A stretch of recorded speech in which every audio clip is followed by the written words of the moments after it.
1번 직업재활을 해야 하는 이유 3가지. 직업재활은 우리가 만성정신질환자의 재활에서 가장 중요한 우리 재활 방법 중에 하나입니다. 이런 직업재활을 해야 되는 이유, 이런 이유들을 좀 목록화해서 정리해 놓으시면 되겠습니다. 첫 번째로 이제 기능 수준을 향상시키는 그런 목적이 있는 것이죠. 그래서 직업재활을 통해서 뭔가 일을 하면서 자신의 어떤 기능 수준들을 높일 수 있죠. 두 번째로 규칙적인 하루 일과를 제공합니다. 예를 들어서 9시부터 오후 5시까지 근무를 한다, 또는 오전에 근무를 한다, 몇 시부터 몇 시까지 근무를 한다 라고 하는 근무 시간을 제공하면서 규칙적인 생활을 할 수가 있는 것이죠. 세 번째로 대인관계의 폭을 넓혀줍니다. 그 안에서 동료들도 만나게 되고, 또 도와주는 이제 사회복지사들이라든지 또는 관계 기관들 과의 어떤 그 관련 사람들과의 협의, 이런 것들을 통해서 관계의 폭을 넓혀주기도 하고요. 그 다음에 자존감을 향상시킬 수 있죠. 월급을 받거나 또는 어떤 일을 성취하면서 자존감을 향상시킬 수가 있습니다. 이러한 이제 그 직업재활이 잘 되면 또 다시 이제 지역사회로 복귀할 수 있는 그러한 그 재활의 궁극적인 목표들을 달성할 수 있는 것이죠. 그래서 직업재활의 이유 3가지, 이렇게 5가지 중에서 3가지를 정리하시면 되겠습니다. 네, 실력 따지기에 그 직업재활 평가의 목적이 되겠는데요. 네, 직업재활 평가의 목적. 이 직업재활을 평가하는 목적은 재활 가능성을 결정하고, 그죠? 직업재활을 할 수 있는지, 그죠? 직업 활동을 할 수 있는지를 통해서 재활 가능성을 결정하고, 그 다음에 개인의 장점, 어떤 것들, 지금 이제 기능을 못하는 부분이 있고 기능을 할 수 있는 부분이 있기 때문에 개인의 어떠한 기능 수준들을 통해서 활동, 어떤 것들을 좀 특화시켜주면, 장점을 개발하면 좋을 것인가, 이런 것들을 확인하고, 재활을 또 방해하는 요인, 저해하는 요인들도 발견할 수가 있습니다. 또 직업적인 방향성을 발견하고, 그죠? 어떤 직업을 매칭시켜주는 것이 좋은지, 그리고 바람직한 행동계획, 직업 방향이 이제 결정이 되면 그것이 실현될 수 있도록 계획을 잡는 것이죠. 이러한 직업재활을 평가를 통해 가지고 직업재활에 이제 연계하는, 계획하는 그런 과정이 됩니다. 문제는 이제 직업재활을 해야 하는 이유를 쓰라고 했는데, 또 직업재활 평가에 대한 목적을 쓰라는 문제가 나올 수 있기 때문에 실력 따지기에 추가로 넣어 놓았습니다. 다음 문제 보도록 하겠습니다. 2번, 인간중심 상담에서 로저스가 제시한 긍정적인 성격 변화를 위한 필요 충분 조건 3가지를 쓰시오, 이렇게 되어 있죠. 로저스가 제시한 성격 변화의 필요 충분 조건 3가지, 이렇게 되어 있습니다.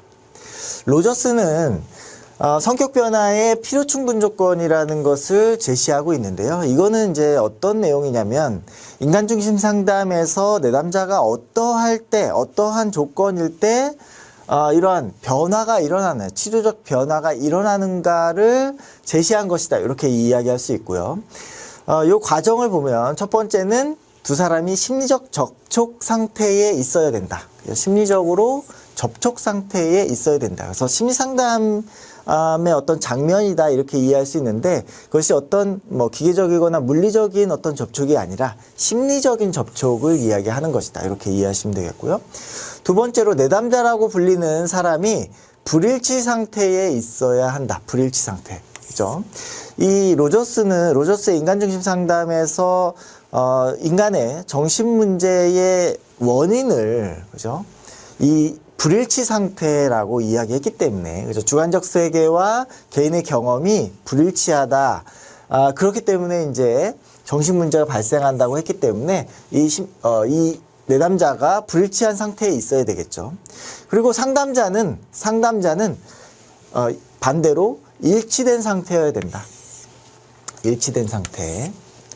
네 번째로, 상담자가 내담자한테 무조건적 긍정적 존중을 경험하도록, 그죠? 하는 것이죠. 이걸 전달해야 되는 것이죠. 상담자가 내담자에 대한 무조건적 긍정적 존중을 경험한다. 이 얘기는 뭐냐면 내담자에게 무조건적인 긍정적 존중을 전달한다. 이런 의미가 되겠습니다.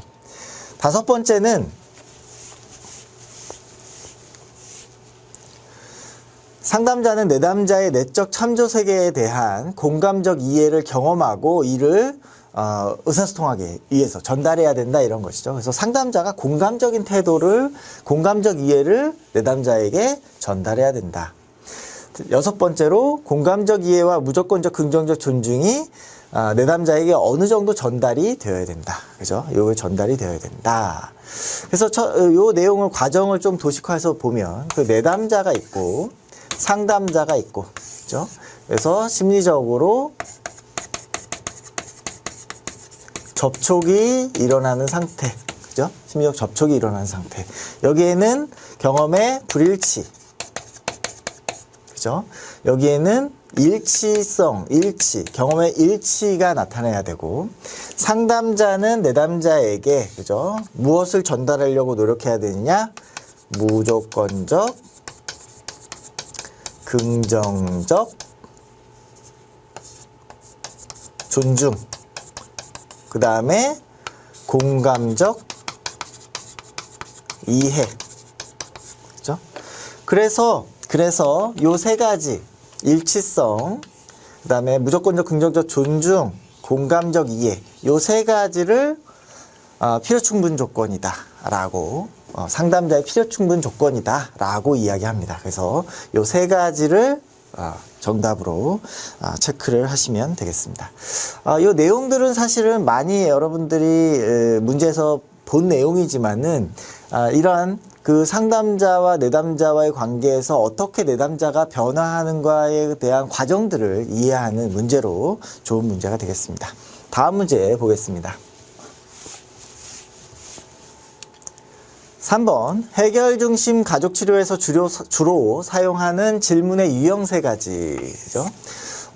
해결 중심 상담에서 굉장히 이제 그 독특한 그 질문의 유형들, 굉장히 우리가 상담에서 많이 활용할 수 있는 질문의 유형들이 있습니다. 여러 가지 유형들 중에서 이제 세 가지를 체크를 하시면 되는데요. 예시 답안에서 기적 질문, 그 다음에 예외 질문, 척도 질문을 정리를 해 놓았습니다. 이론서에, 그죠? 이거 이외에도 7가지 질문들, 그죠? 이걸 포함하는 7가지 질문들이 있기 때문에 그 내용들을 이론서를 통해서 좀 공부를 해 주시면 되겠습니다. 첫 번째 이제 기적 질문인데요. 기적 질문은, 내담자의 변화의 어떤 목표나 기대 같은 것들을 우리가 확인할 때 많이 활용할 수 있는 그런 질문이 되겠습니다.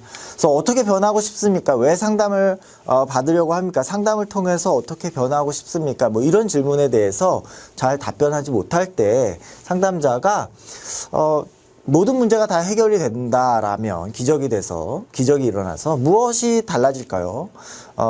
내일 아침에 일어나서 눈을 처음에 떴을 때 어떤 부분들이 달라져 있으면 내가 바뀌었구나라는 것을 믿을까요? 뭐 이런 식으로 질문할 수 있겠죠. 그래서 내담자에게 문제가 아직 있는 것을 알지만 달라질 것을 실행해 보도록, 변화를 경험하도록 하는 그런 질문이 됩니다. 그래서 이렇게 달라질 수 있는 부분들을 확인하면 내담자가 이렇게 바뀌고 싶구나라는 것을 알고, 그죠? 상담의 목표를 우리가 잡을 수가 있겠죠. 자, 두 번째 예외 질문인데요. 예외 질문은 내담자가 굉장히 문제 상황에 빠져 있을 때,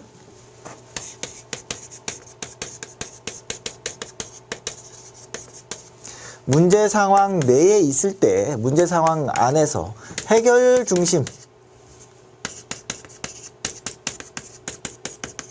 해결 중심으로 온다. 그것은 무엇이냐면 해결 중심 내로 온다, 안으로 온다. 이게 무슨 얘기냐면 해결된 상태로 자꾸 이제 문제 중심으로 자꾸 이제 생각하다 보니까 더 문제가 된다는 겁니다. 그래서 내가 해결했었던 적도 있었지라고 생각하는 것이죠. 여태까지 살아오면서 문제가 되지 않았던 때가 있었다라고 전제를 하고 그러한 예외적인 상황을 탐색한다. 어떤 문제가 있었는데 내가 도저히 해결할 수 없을 것 같아 라고 하는 내담자에게 그런 문제들을 해결해 봤던 경험들은 없었을까요? 이렇게 질문하면서 해결 중심으로 우리가 전환하는 그런 굉장히 핵심적인 질문이 되겠죠. 세 번째 이제 척도 질문인데요. 척도 질문은 파국적인 어떤 생각들을 그렇게까지 되는 건 아니구나 라고 하면서 합리적인 또는 객관적인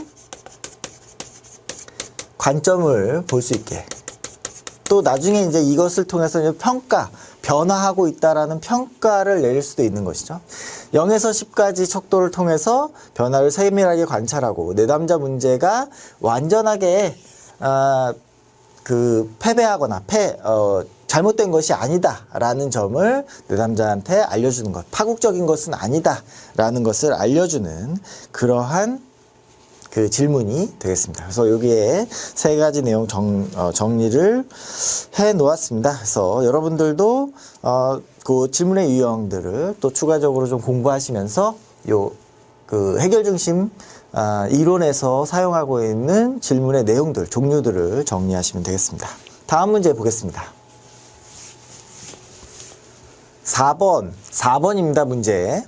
어떤 환자에게 MMPI를 실시한 결과 LK가 70이 넘어서 방어적인 경향이 강하게 나타났고, 그죠? 방어성이 높았다 이런 것이죠. 결과를 해석할 수 없었다. 그죠? 결과를 해석할 수 없었다. 근데 이 사람한테는 심리검사가 꼭 필요하기 때문에 어떻게 해야 되는가 하는 것이죠. 어떻게 심리검사를 활용할 것인가 이런 문제가 되겠습니다. 첫 번째, 지나치게 방어적인 내담자의 경우에는 방어성에 대한 피드백 이후에 다시 재검사를 하는 것이죠. 재검사. 방어성에 대한 피드백이 이제 무슨 얘기냐면, 요 내용이, 그죠? 너무 이렇게 지나치게 신중하게 답변을 했기 때문에 해석할 수 없다. 조금 긴장을 풀고 다시 한번 검사를 해보면 좋겠다. 이렇게 이제 해서 재검사를 하는 것이죠. 두 번째로, 지나치게, 방어적인 내담자에게는 그 정서적인 문제를 최소화하려는 동기가 있기 때문에 정직하게 응답하도록 하고서 검사를 실시하는 것이죠. 그래서 우리가 오리엔테이션 할 적에 그냥 솔직하게 이러한 그 방어적인 것들이 다 나온다. 그러기 때문에 솔직하게 최대한 수검에 응해야 된다라는 것을 이제 오리엔테이션 한다 이런 내용이 되겠습니다. 세 번째로 HTP 로샤 검사와 같은 투자적 검사를 통해서 심적 특성을 평가할 수 있다. 그죠? 심리 검사가 필요하다. 이런 객관적 검사 같은 경우에 방어성이 너무 드러나기 때문에 그런 것이 잘 드러나지 않는 이런 투사적 검사들을 활용해 가지고 우리가 평가할 수도 있겠다. 투사적 검사 같은 경우에는 이제 방어성을 낮출 수 있기 때문에 굉장히 좋다. HTP나 로샤 검사 또는 BGT 같은 그런 검사들, TAT도 있겠죠. 그래서 그런 검사들을 통해서 할 수 있다. 크게 보면 이제 재검사를 하는 방법 하나, 투사 검사를 이용하는 방법 하나, 이렇게 이해할 수 있겠습니다. 자, 4번 문제 정리하시면 되겠고요. 다음 문제 보겠습니다. 5번, 다음 사례를 읽고 질문에 답하시오 이렇게 되어 있는데요. 14세 4개월 남자이고 중3인 화나가 친구들과 잘 사귀지 못하고 학교에 등교할 시간이 되면 울고 학교에 가지 않겠다고 하고, 그 다음에 그래가지고 이제 어머니에게 이제 알려진 것이죠. 그래서 개인 심리상담센터 갔다가 다시 병원으로 내원하게 된 그런 경우다. 학교에서는 애들이 자신을 괴롭히고 째려본다고 하고, 집에서 가족 모두가 화나를 이렇게 좀 격려해주고 지지를 해줘도 학교에 가면 죽고 싶을 정도로 애들이 자신하고 이제 놀지 않기 때문에 너무 힘들다 이렇게 불평을 했다는 것이죠. 태권도도 좋아하고 굴곡이 크고 당당한 체구인데 중학교에 와가지고는 성적이 이제 계속 안 좋고, 그래서 고등학교 진학을 어려울 정도의 지능이다라고 이제 알려진 그런 내용입니다. 어머니의 입장에서는 좀, 이 아들이 어떤 정도인지 그런 것이 좀 궁금해하고, 심의평가를 위해서 왔을 때 화나의 어떤 그 인상착의를 보면 표정이 없고, 발음이 부정확하고, 그 다음에 발음이 좀 잘 안 돼서 응답을 재확인해야 되는 그런 경우도 많았다는 것이죠. 그리고 문제를 쉽게 포기하고 짧은 답변으로 일관하고 굉장히 귀찮다고 하고 집중력이 이제 떨어지는 것이죠. 후반부로 갈수록 조금은 좀 누그러지는 그런 양상이었다. 이러한 이제 사례가 있고, 질문을 보시면 화나의 학습 습관 증진과 교정을 위해서 어머니에게 몇 가지 행동치료 절차를 주문했는데 그 중에 치료자가 행동수정 원리를 적용시키고자 하였다면 행동수정의 원리별로 어떤 식으로 개입을 했을 것인지를 제시해라, 이런 것입니다. 그래서 행동수정 원리 3가지를 일단은 정리를 해야 되겠죠. 그래서 예시답안 보시면 강화의 원리, 그 다음에 행동조형의 원리, 소거의 원리, 이 3가지를 통해서 이 사례를 어떻게 개입할 것인가를 정리해 보았습니다. 긍정적인 행동을 강화시키기 위해서 강화물을 제공하는 것이죠. 강화물. 학교에 가는 것이 이제 이 내담자 아이의 문제점이다라고 목표를 정한다면, 학교에 등원하는 것을 목표로 정한다면 그것에 대한 강화물을 통해 가지고 성취할 수 있도록, 하나가 학교 등원하는 경우에 경우나 학업 성취하는 경우에 강화물로 칭찬을 제공하는 것, 또는 뭔가 토큰 경제를 통해서 쿠폰을 주고 뭘 살 수 있도록 하는 행동들을 통해 가지고, 그죠? 긍정적인 행동을 강화시키는 것이다. 두 번째, 행동 조형의 원리. 행동 조형이라고 하는 것은 이제 새로운 행동을 만드는 것이죠. 그래서 뭔가 모델링을 제공하는 것입니다. 하나가 친구들과 사회적 관계를 맺는 거 어려워하기 때문에 의사소통하는 방법이나 놀이를 하는 방법을 뭔가 모델링을 통해서 습득하도록, 또는 뭐 연습을 통해서 습득하도록 하는 것입니다. 세 번째로, 소거의 원리. 소거의 원리는 부적절한 행동을 없애는 것이죠. 그래서 행동을 중단시키기 위해서 강화물을 제거하는 것, 또는 또 혐오적인 어떤 자극을 제공하는 것들, 이런 것들을 할 수 있겠죠. 그래서 강화물을 제공하지 않음으로써 행동을 중단하도록 하는 것. 뭐 예를 들어 가지고 학교에서 떠든다 그러면 타임아웃과 같은 그런 소거의 원리, 그런 방법을 통해 가지고 밖에 나가 있으면, 그죠? 관심에서 제외되기 때문에 그런 부분들을 중단할 것이다. 그죠? 그런 식으로 우리가 행동 수정의 원리를 적용해 볼 수 있겠습니다. 그래서 이 내용들 5번 그 행동 수정의 원리를 어떻게 적용할 것인가 내용들 정리를 해 보시면 되겠고요. 다음 문제 보겠습니다. 6번, 언어성 검사 중에서 기본 지식이 측정하는 측면 5가지를 쓰시오, 이렇게 되어 있습니다. 네. 웩슬러 지능 검사에 이제 기본 지식이라고 하는 소검사가 있는데요. 기본 지식은 우리가 상식이다, 이렇게 표현하기도 합니다. 네, 영어로는 information인데요. 일반적인 지식의 습득을 측정하는 그러한 소검사이죠. 첫 번째로 기본 지식은 개인이 소유한 기본적인 지식, 상식의 보유 수준, 그죠? 양을 측정하는 것이죠. 두 번째로 교육적 기회, 문화적 노출, 환경의 영향을 많이 받는 것이고, 그래서 교육적인 기회나 경험에 그 영향을 어느 정도 받았는지를 측정할 수도 있겠죠. 세 번째로 안정적인 검사이기 때문에 병전 지능을 추정하는 자료로 사용된다. 이 안정적인 검사다라고 하는 것은 무슨 얘기냐면 어떤 뇌 손상과 관련된 그런 그 능력치에서 크게 달라지지 않는다. 그 사건의 전후에서 달라지지 않기 때문에 병 전에, 그죠? 병 전에 지능을 추정하는 근거 자료로 활용할 수 있겠죠. 네 번째, 일단 획득된 정보가 활용되지 않는 수준에 도달하려면 상당한 정도의 퇴보나 해체가 있어야 한다. 장기 기억으로 가 있는, 장기 기억으로 들어와 있는 그 내용이 완전히 없어지거나 퇴보하거나 해체가 될 정도라 그러면 굉장히 큰 충격이 있어야 되는 것이죠. 그래서 이러한 측정 요소들은 전반적인 그 수준 또는 지식의 전반적인 수준이나 지식의 양, 그죠? 양. 그리고 장기 기억의 능력, 그죠? 장기 기억력의 어떤 능력이죠. 그리고 언어적인 이해력 또는 청각적인 이해력, 결정적 지능, 그죠? 우리가 유동적 지능과 결정 지능에서 결정적 지능을 측정하는 것이고, 그 다음에 지적인 동기 수준, 지적 호기심, 그리고 초기 환경의 풍부함, 폭넓은 독서, 이런 것들을 측정하게 된다. 그래서 여기에서 5가지 내용들을 요 안에서 정리해서 작성하시면 되겠습니다. 그래서 웩슬러 지능 검사의 기본 지식이라고 하는 것이 어떤 요소들이 포함되어 있는지를 여러분들이 정리하시면 됩니다. 자, 그래서 6번의 내용들 그 측정 요소 요 6가지 중에서 5가지를 골라서 제시하시면 그래서 높은 점수를 받으실 수가 있겠습니다. 다음 문제 보겠습니다.